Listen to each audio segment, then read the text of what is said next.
Ladies and gentlemen, please welcome to the stage Alice Rivlin, former Vice Chair of the Federal Reserve and Senior Fellow at the Brookings Institution. She is here with Sidewire's Jonathan Allen.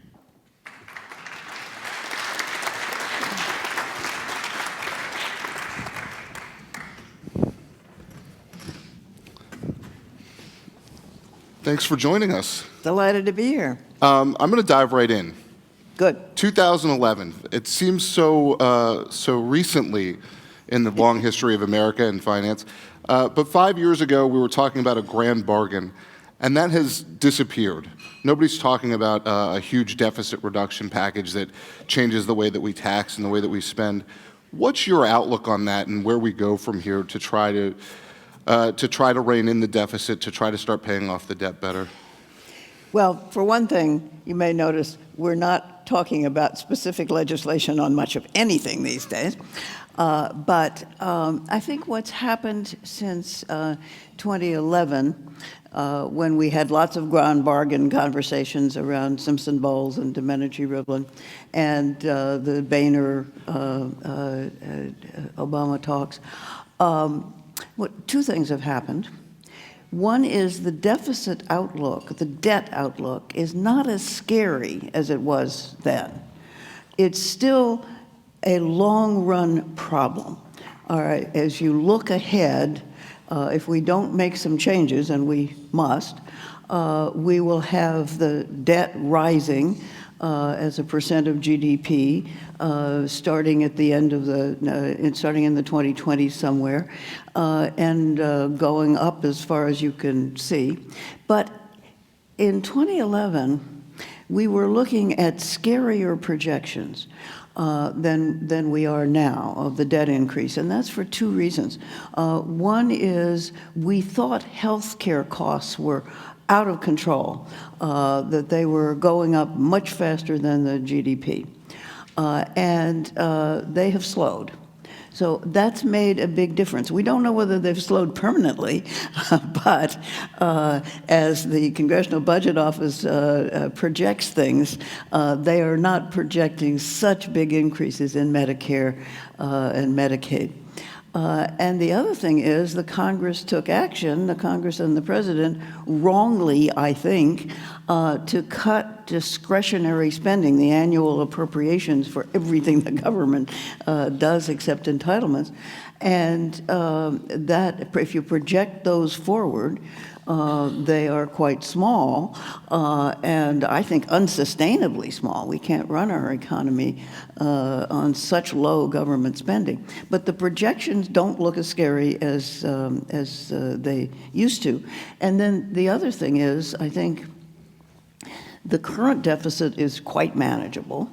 And a lot of us have gotten focused, including Jason Furman and others, on what do you do now to grow the economy. And that means investment, it means infrastructure and science and technology and skill development and early childhood education, and a long list of things that over time would make the economy more productive. If you're thinking about the debt to GDP ratio, you want less debt and more GDP. So you can work on the GDP side with investment in the near term, which doesn't mean you should forget the long-term debt. But we're not talking very much about that, I think, for political reasons. The only things that you can do legislatively to change the outlook for the long-term debt are control the increase of entitlements or raise revenues. And those are two things that nobody wants to talk about in an election year. Well, you mentioned entitlements just locally here. A big Senate race yesterday, a primary between Donna Edwards, Congresswoman from Prince George's County, and Chris Van Hollen from Montgomery County. Van Hollen had just spoken of the possibility of a small change in Social Security benefits called changed CPI, and had ads run against him. Now, he won this race, but is it possible in an environment like that to get entitlement reform done? And if so, where can you do it? Was that the wrong area to go after in terms of Social Security reforms? It's sort of an interesting one for an economist, because most economists thought that changing the way we calculate the consumer price index was some very small technical change that nobody would notice. It's the right thing to do, but if it's part of a package for Social Security reform, which should include increasing the benefits for people at the low income end, and some packages include a bump up at age 85. I've gotten to the age where I think that's a really good idea. But that's to... For your grandmother. Right. That's to protect people who live a very long time and their benefits erode, mostly elderly widows, which unfortunately not. The Social Security package has to include some things like that, some gradual reductions in the benefits for high-income people, or for really middle to high-income people, but scheduled far in advance so people can plan for that, plus some additional revenue into the fund.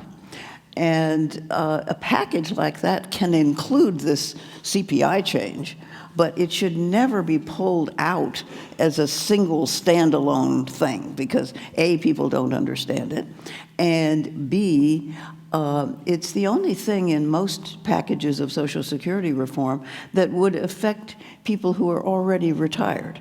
And that had been in the president's budget, so you would say that was a mistake? I think it was a tactical mistake that the president made when he was negotiating with then Speaker Boehner. He wanted to put something that had to do with Social Security into his offer. That seemed, I think his economist probably told him, that's just a technical change and it won't cause any upset. And they were wrong.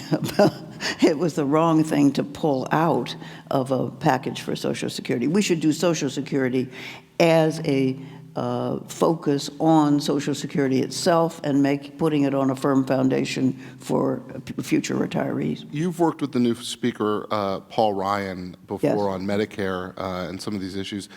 What's your hope for him as Speaker? What encourages you about having worked with him, and what do you fear about him and or this speakership? Well, I did work with Paul Ryan and like him a lot. He's a very smart policy wonk,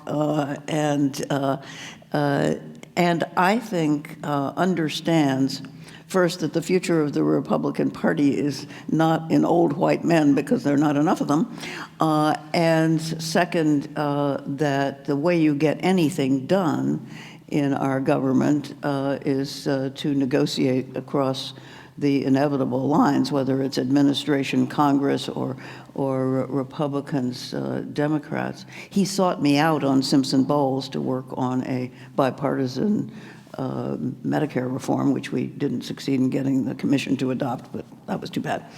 But anyway, my hope, and I'm always an optimist, is that if we have a Hillary Clinton presidency and a Ryan continued speakership, which seems likely, that they will be able to work out some of these things which I think need to be done to get the economy growing faster. And Ryan has shown that he can work across the aisle. Immigration reform, which, as Jason Furman said, is a really important part of our grow the economy faster, is one thing that Ryan has worked with the Democrats on, including Luis Gutierrez, who is from Chicago, and they had a big event together in Chicago. Correct me if I'm wrong, speaking of immigration, my understanding is that you think that refugees going into Europe could be good for the European economy. Can you explain that? Well, all this gloom and doom about the European economy has some basis in the disarray over the euro and the possibility of Brexit. But what's basically wrong with the European economy is they're aging a lot faster than we are, and they need young workers. And the Syrian refugees particularly are young and in general quite skilled. they could be the salvation of the Northern European economies that need a younger, hardworking labor force. So it'd be interesting to see how that plays out. Yes. I have an infrastructure question, but I think I want to open this up to the audience here for the last few minutes. Anybody have a question they'd like to ask? You have one over here? Sir, right here.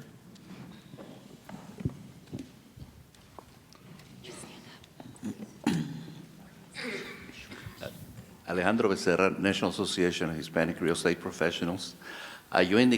Jason indicated the importance of immigration reform, and you stated that for Europe, a youthful population would help.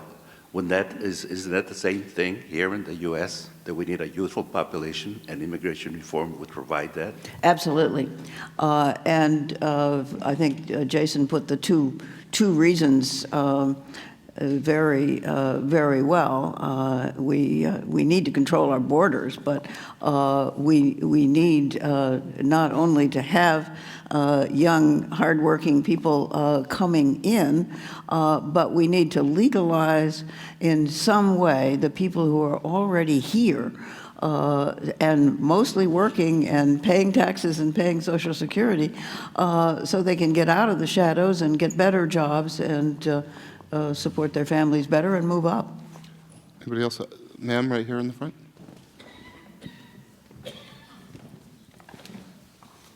Use them both. I'm Mitzi Wertheim with the Naval Postgraduate School.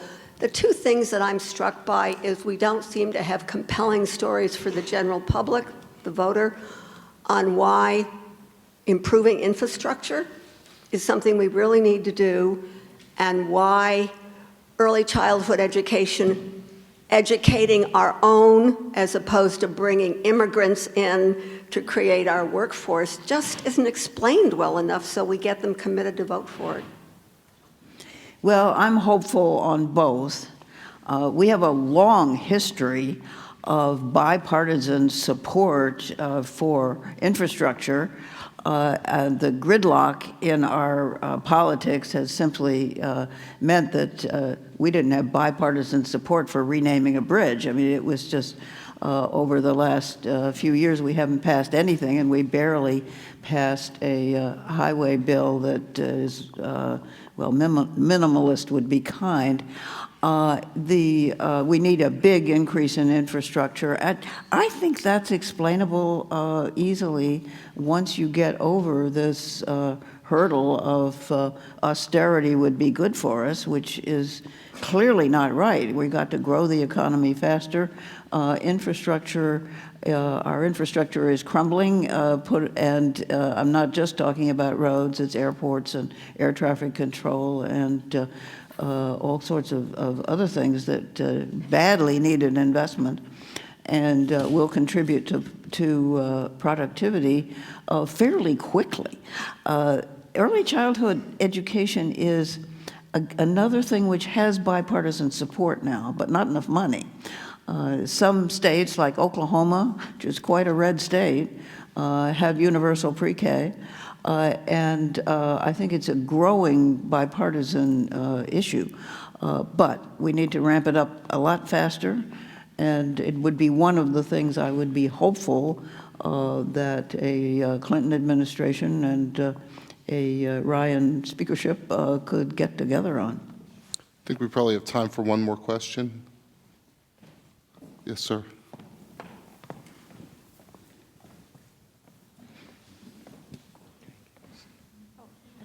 Good.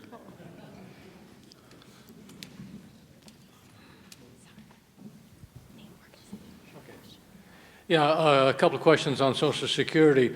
To help make it more liquid, wouldn't it be good to go, what? Oh, I'm Jed Schilling. I got to introduce myself before.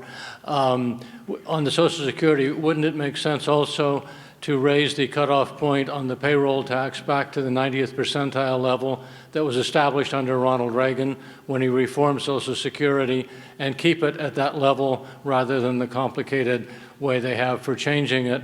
And on the Consumer Price Index, it would seem to me fairer if the consumer price index for Social Security were based on the consumption pattern of elderly people, not the whole economy.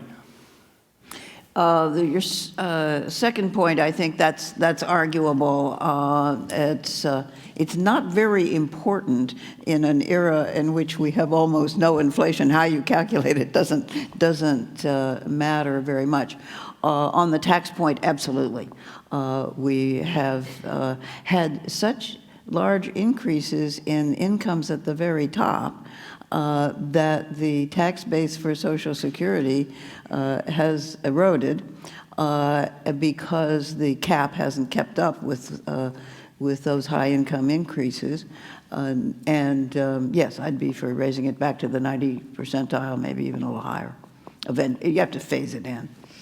And I think that's all we have time for. Thank you very much. Really appreciate it.